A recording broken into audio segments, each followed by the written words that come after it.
1992, it was a Wednesday. And so my to-be wife and I, we had just been downtown LA preparing some final arrangements for our wedding, which was that Saturday.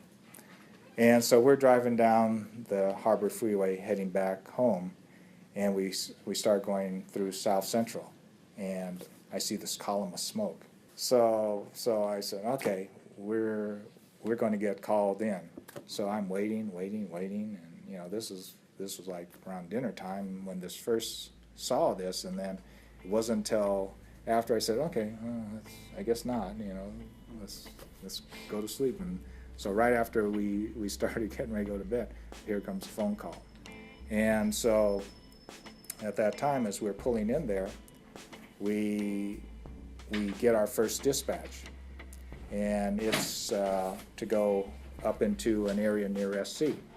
And so we have a little fire of no consequence, and kind of like, oh, okay, you know, maybe things are starting to quiet down. So then next thing, we get a call into downtown, and it's on Washington Boulevard. So we came onto Washington Boulevard, and as soon as I turned onto Washington Boulevard, I was amazed, because as far as I could see east, looking east on Washington Boulevard, the street was covered in people, just covered from one sidewalk to the other. And we had to start moving down the street. And the thing that I remember most was looking at the people and looking into their eyes. And there was some, they had like an anger, some had almost like a zombie look in their face. It was just like they weren't there. They literally weren't. They were breaking into the shops. They were just milling about in the street, you know, some aimlessly, some just caught up in the crowd. You just saw so many people doing so many things that were just uncharacteristic of your everyday life. And it was the one point which, you know, I tell people later, was where I first felt this feeling of nothing makes sense now.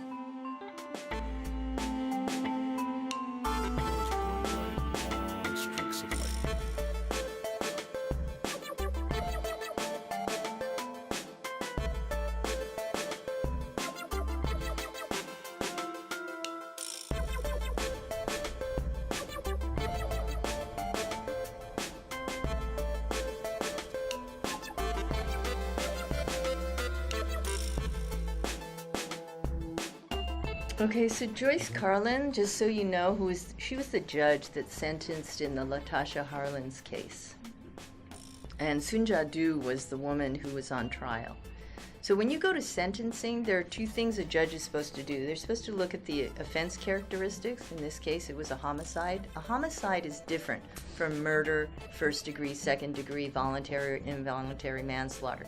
Homicide is simply the word for unlawful killing of a human being. That's a homicide. Secondly, Joyce Carlin, a new judge, was in the federal system. We have a difference between the state system and the federal system. The state system has a very different way of operating than the federal system. She was always in the federal system until she was appointed a judge.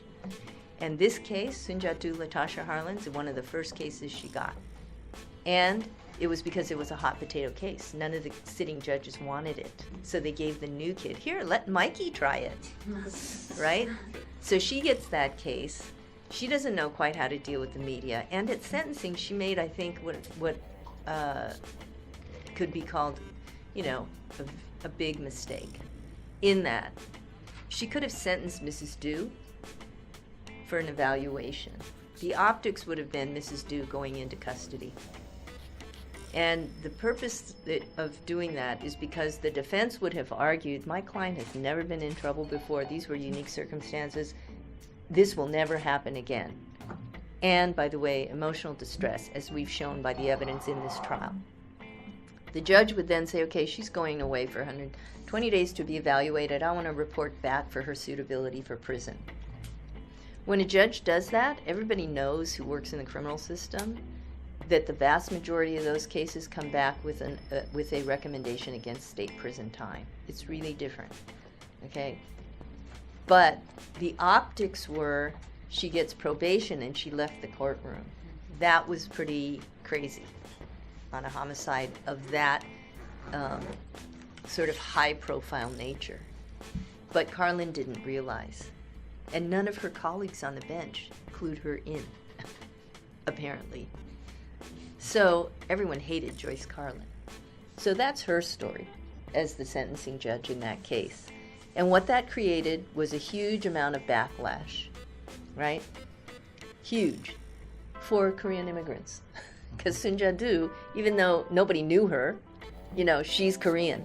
So with Officer Lang, I just saw the coverage of the aunt, and I saw the coverage of the Asians, some of whom supporting the family, some of whom are supporting the officer's sentencing. And, you know, it's the same conversation as when Sun Ja-do and Latasha Harlins happened. I mean, it's almost exactly the same. I was kind of blown away. So I guess when I think about the situation in terms of media, I think the media enhances all of that, because the media also does not have an ability to distinguish. I don't know if the other balanced side of reporting was also there beside the headline stories, but at least in my exposure, I don't remember them. So I would say, media and the public were focused on, the outlier stories, obviously, and for the sake of just, that finger in the air kind of feel. Do I feel there's balanced reporting? At least I don't have that sense of it. The real, even the Rodney King thing is how people are treated, how they're handled, systemic neglect, I call it, systemic neglect. There's no real attempt to deal with the underlying issues. So that became black residents versus Korean merchants, right? That's the outcome. That's on the surface. It became, in essence, not only the target but the scapegoat, so to speak. You see, because the amorphous government thing is nothing without. They were uncomfortable going to the government. There was distrust there anyway. And thinking, what's the point? In other words, there's something that goes on that perpetuates the situation. If you feel powerless, any group that feels powerless. Right? And I think that's generally the case. A lot of times you see the bravado even in youngsters, whether they be whatever color, but the blacks too, right? And most of the time that's an indication of insecurity rather than anything else. But I'm saying, the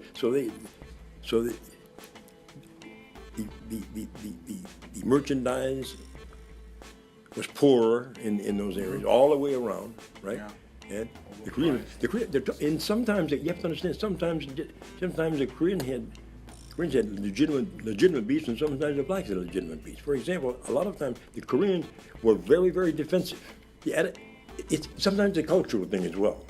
It's a cultural thing. A lot of times, you go in there and you expect somebody to say thank you and so on. That wasn't it. It was just like that was an assumption. On the part of some of the merchants that they didn't have to do that. Not realizing on the other side, not really. Like I said, they became the sort of the convenient scapegoat in a way too. Seeing the government sits back and watches this go on. It's like a puppeteer. You're just looking back and things are happening. You're not doing anything about it. So you're right about that. I mean, people,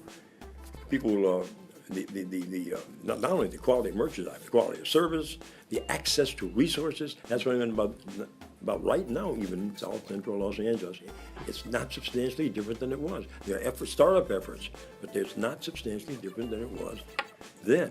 And to say nothing of police-community relations, I don't even get in that. That's a whole, and that's, on the one hand you say it's improved, but on the other hand, there are pockets that are very much the same.